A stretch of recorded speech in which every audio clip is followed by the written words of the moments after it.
Here are the top stories for today, September 12, 2019. The DILG refutes claims by CPP founder Joe Massey Son that he's protected from arrest for his crimes while on exile. Nearly 300 convicts released through the Good Conduct Time Allowance surrender to police. Former Pangasinan Governor Amado Espino Jr. is now in stable condition after being ambushed by assailants. And ride-sharing firm Grab vows to assist a driver attacked for refusing to violate its passenger policy.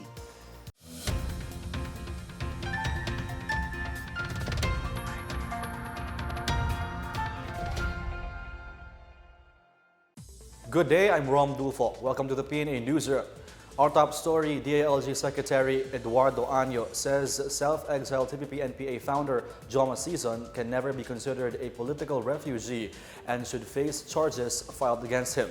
This as the regional trial court issued an arrest warrant for Son and 36 alleged co-conspirators during the Inupacan massacre in Leyte in 2006. Secretary Anaya called Son a mass murderer and coward and that he should better answer for the crime of killing his fellow Filipinos. The Philippine National Police earlier said they are closely coordinating with the International Crime Police Organization or Interpol for the issuance of a red notice for Son's arrest.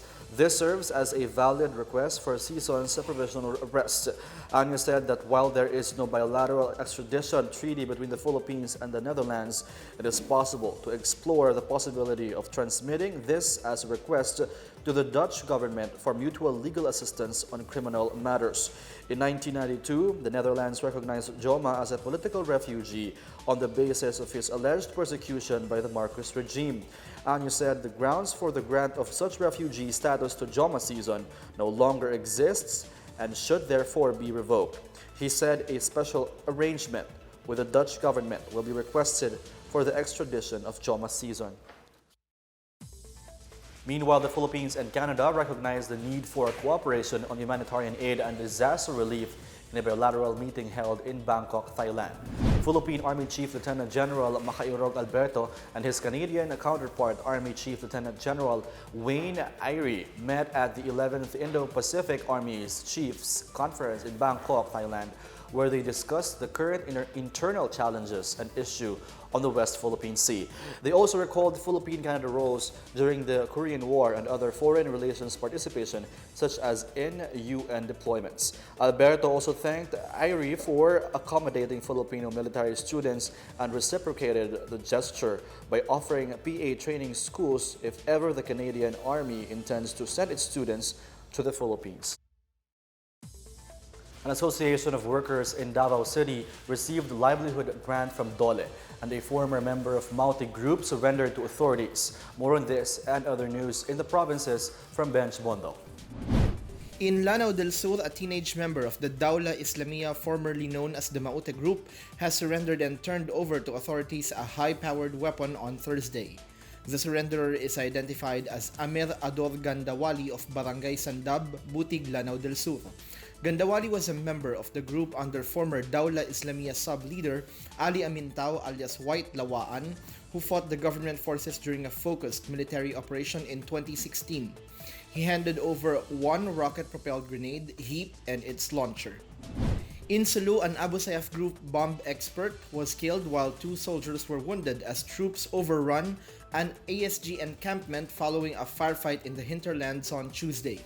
West Mincom Chief Lieutenant General Cirilito Sobihana said the troops were conducting focused military operations in Sitio Tubig Pansol, Barangay Langhub, Patikul, Sulu when they clashed with 40 bandits led by ASG leaders Almuher Yada, Bentato, and Apo Mike. Sobihana said the firefight lasted about 20 minutes before the ASG bandits scampered to different directions. The troops recovered an AK-47 assault rifle and the remains of a slain ASG bandit who was later identified as Nans Sawadjaan, the younger brother of ASG sub-leader Hatib Hajan Sawadjaan.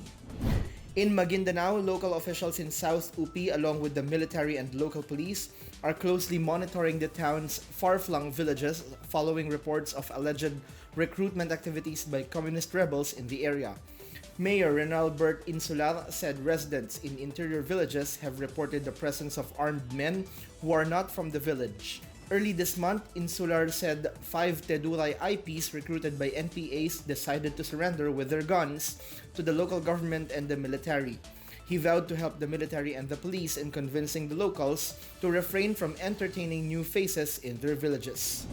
In Davao City, the Department of Labor and Employment turned over 800,000 pesos worth of livelihood projects for the Vaname or white-leg shrimp production to the Mati Construction Workers Association in Mati City on Wednesday.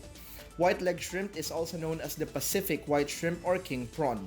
According to Dole Davao Oriental Chief Rodolfo Castro Jr., Macoa's project proposal on shrimp production was highly recommended and approved because of the huge market and higher price, local and overseas. For the PNA Newsroom, I'm Bench Bondo. Presidential spokesperson Sara Panelo has chided Senator Grace Poe for her initial opposition on granting the executive branch emergency powers to solve the traffic woes in Metro Manila, particularly along EDSA. In an interview, Panelo said giving the president an emergency power would have helped a lot in the horrendous traffic congestion in Manila, and the lady senator's opposition will haunt her when the time comes. In a separate palace event on Tuesday, President Duterte said that traffic congestion in Metro Manila will serve as a legacy of the politicians, including Poe, who turned down his request for emergency powers. Ngayong yung EDSA na yan, sabi nila ganon. Sabi ko, nung narinig ko, sabi ko wag na. So ngayon gusto nila i-revive. Ilang buwan na lang, 2 years and so many months. Hindi ko na yan matatapos. Mayroon na ang solusyon, may yung corruption. O di, kayo. Kaya nga, legacy niya. Make it a legacy. Sa pagkapolitik mo. It's not mine. Sabi ko kay Grace, hindi lahat ng tao dito sa mundong ito magnanakaw. Malacanang says it is confident about the performance of the DICT under the helm of its newly confirmed Chief Secretary Gregorio Honasan II. Malacanang on Tuesday welcomed the confirmation of the ad interim appointment of Honasan as a Secretary of the Department of Information and Communications Technology or DICT by the Commission on Appointments. Honasan was hailed as extremely qualified to take the position. Presidential spokesperson Salvador Panelo said the palace is confident Secretary Honasan would be able to implement the President's marching order of providing the Filipino people better connectivity through the full rollout of the national fiber optic cable network, as well as the operationalization of the country's new major telecom player. Honasan replaced the agency's acting secretary, Eliseo Rio Jr. Still to come. Nearly 300 convicts released through the Good Conduct Time Allowance or GCTA surrendered to police. Former Pangasinan Governor Amado Espino Jr. is now in stable condition after being ambushed by assailants. More on these when the PNA Newsroom continues.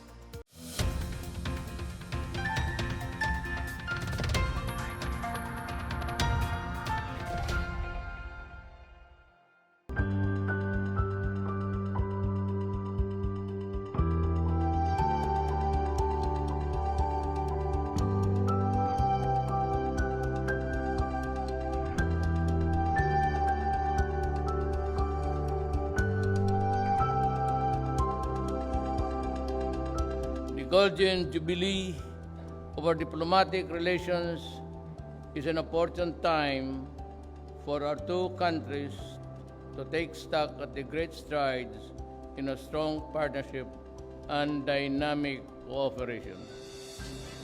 The visit is especially timely since Singapore and the Philippines are commemorating the 50th anniversary of our diplomatic ties this year.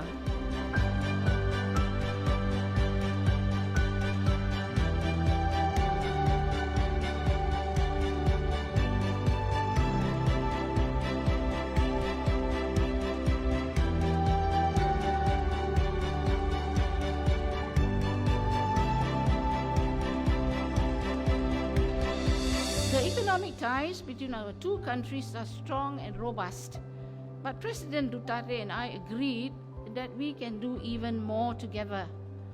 There is room to further boost trade and investment flows.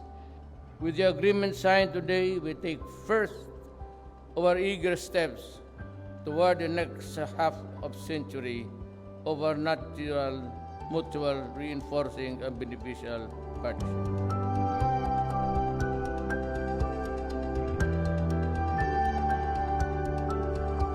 With mutual trust, respect, and abiding amity, I am confident that we will achieve our shared goals and aspirations of our people.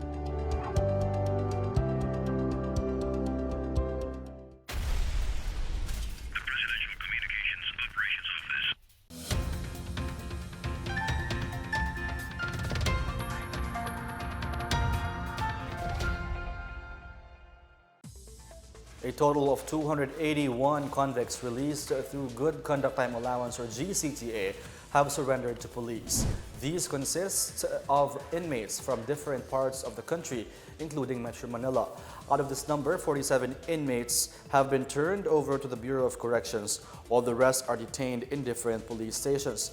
PNP Chief Oscar Albayalde has called on nearly 2,000 remaining inmates at large to surrender before the September 19 deadline set with President Duterte. He assured that those who surrendered with no problems will be released after recomputation. The MMDA says its enforcers are ready to escort emergency vehicles through traffic. The MMDA said emergency vehicles, particularly ambulances, may approach any street personnel for assistance.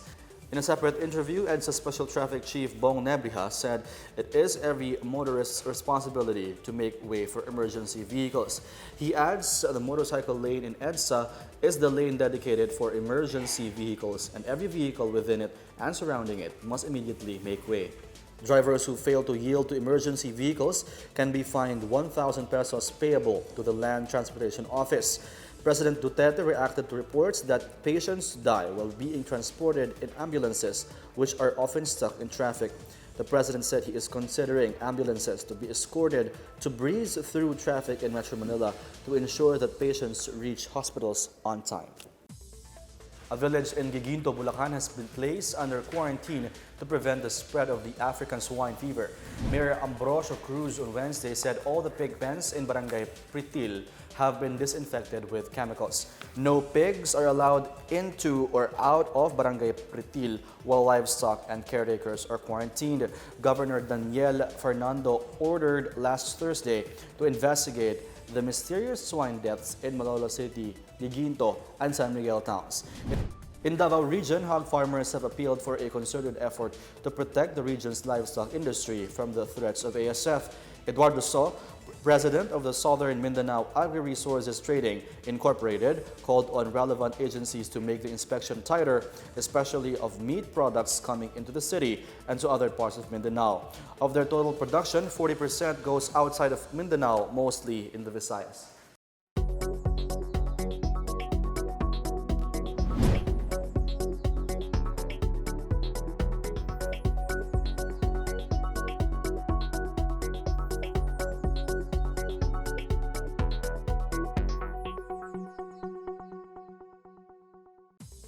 Former Pangasinan Governor Amado Espino Jr. is now in stable condition after unidentified men ambushed his convoy on Wednesday afternoon.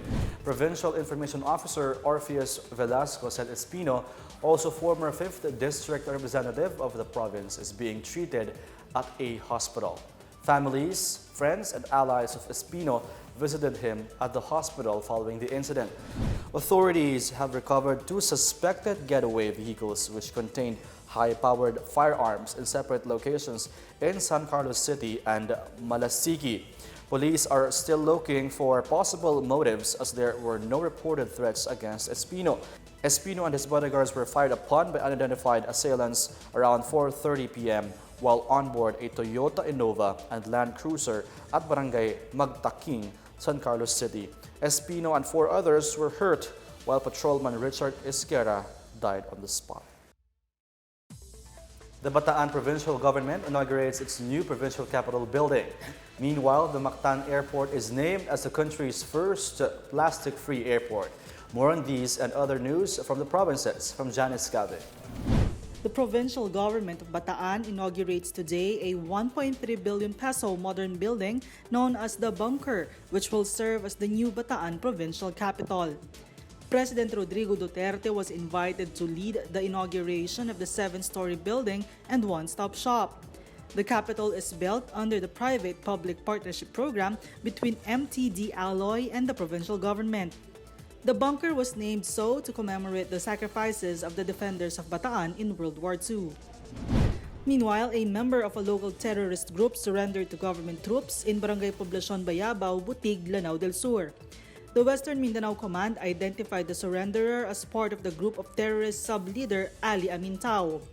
West Mincom hopes terror forces in the area would weaken with the surrender of more members. In other news, the Mactan Cebu International Airport has earned the prestige to be the first plastic-free airport in the country.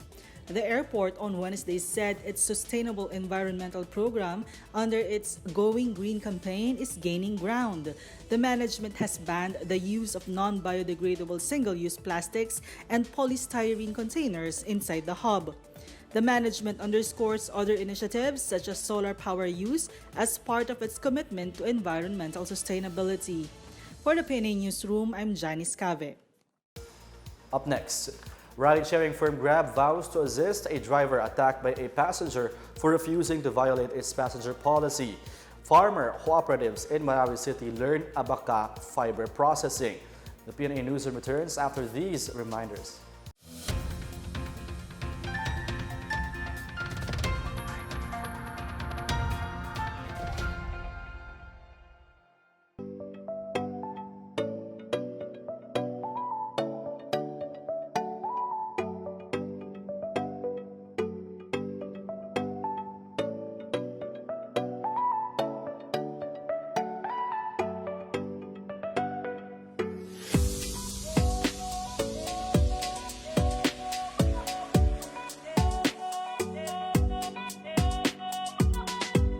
Ang planning po namin dito very strategic.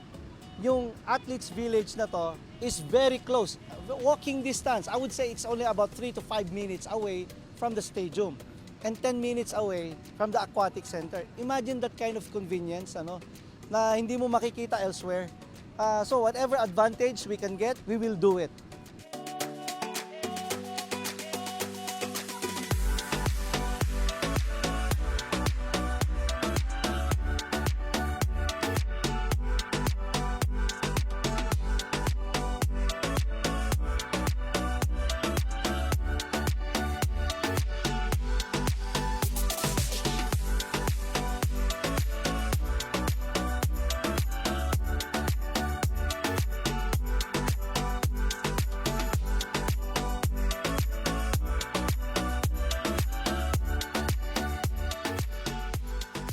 Generally, we are a very competitive country. We are very talented. Kaya lang nasasayang yan. So, bakit hindi natin gumawa na lang ng mga facilities para nandito sila? Ma-enhance yung skills nito. Ma-tap yung talents na yan. So, kami, in our own way, in the Basis Conversion and Development Authority, in coordination with the Philippine Sports Commission, the Philippine Olympic Committee, at saka ng tulong ng pangunguna ng Duterte administration, we are trying to make the rebirth of Philippine sports again.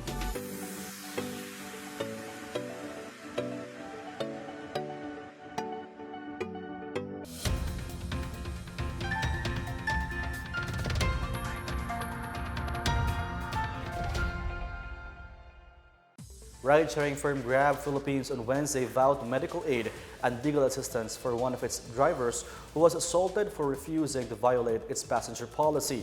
In a message, Grab said their driver will file a case against the aggressor who attempted to board the vehicle with 4 others, including a child, in Barangay Del Monte, Quezon City on Monday.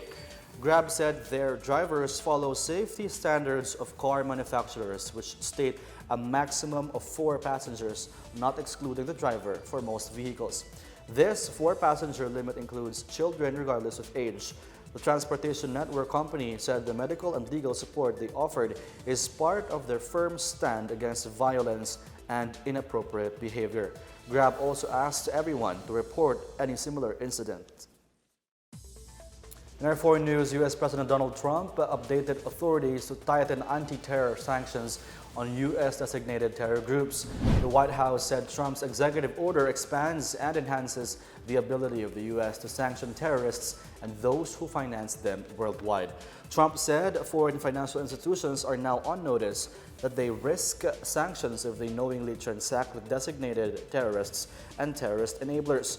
Under the order, Trump designated Horus al-Din, an al-Qaeda-linked group in Syria, a specially designated entity that makes it easier to target with sanctions.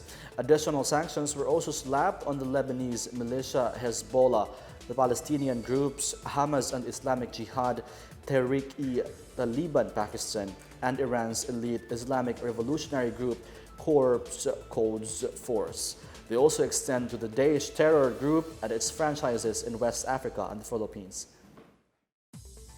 Travel and tourism was the Philippines' largest sector in 2018, having a 24.7% share in the nation's gross domestic product. A report by the World Travel and Tourism Council, or WTTC, showed that tourism and travel contributed $82 billion to the country's economy last year. It also contributed 26.4% to the employment rate, just behind agriculture at 31.1% and ahead of retail at 20.4%. On a broader scale, the sector accounts for 10.4%, or around $8.8 trillion of the total global GDP in 2018. The WTTC has commended the Philippine government for recognizing the importance of travel and tourism as a driver of economic growth. In continued efforts to rehabilitate Marawi City, the Department of Trade and Industry led a field trip for farmer cooperatives to learn abaca fiber processing. The farmers are expected to apply their newfound knowledge in developing the abaca fiber industry. Sweet Lukman with the story.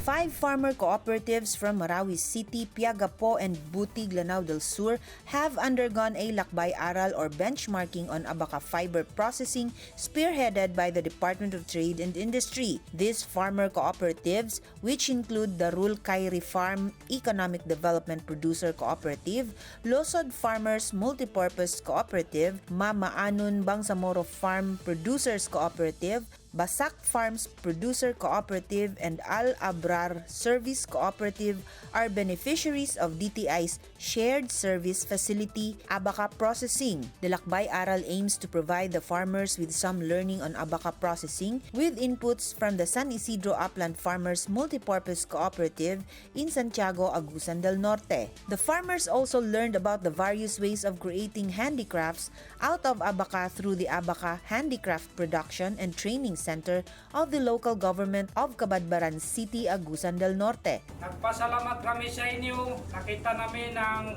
tunay na kasipagan ng iyong kooperatiba. Sana po kami ang mga didigit ng aming cooperative magiging gaya ng inyo. The Philippine Fiber Industry Development Authority provided a discussion on the improved abaca production. Meanwhile, the New Tech Pulp Incorporated, on the other hand, introduced its coordination with cooperatives of abaca production and provided more insights on abaca fiber engagement. Hindi ko ma-express kung paano po kami magpasalamat sa inyo po sa DTI dahil nakita po namin na kayo po ay tumutulong sa amin. Sa amin po ay napakahalaga po ito sa amin. The farmers also learned on the financial assistance that can be provided by the Land Bank of the Philippines through loans. These farmer cooperatives are in the process of receiving SSF on abaca fiber processing. For PNA Newsroom, Sweet Lukman, Philippine Information Agency.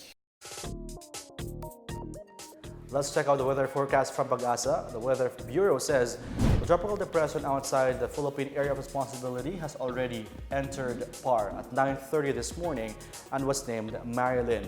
The trough of this tropical depression will bring light to moderate rains and intermittent heavy rain showers over most of Luzon, including Metro Manila, as well as in Visayas, Zamboanga Peninsula, Bangsamoro, Northern Mindanao, and Soc Sargen. Sea travel is risky, especially for small sea crafts. over the central and eastern seaboards of Visayas and the northern, eastern, and southern seaboards of Mindanao due to potentially rough sea conditions.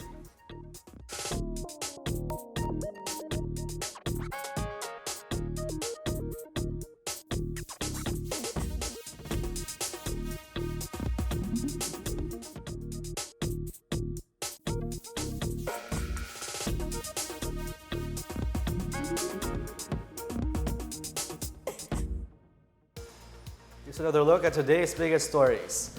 The DILG refutes claims by CPP founder Joe Massey Son that he's protected from arrest for his crimes while on exile.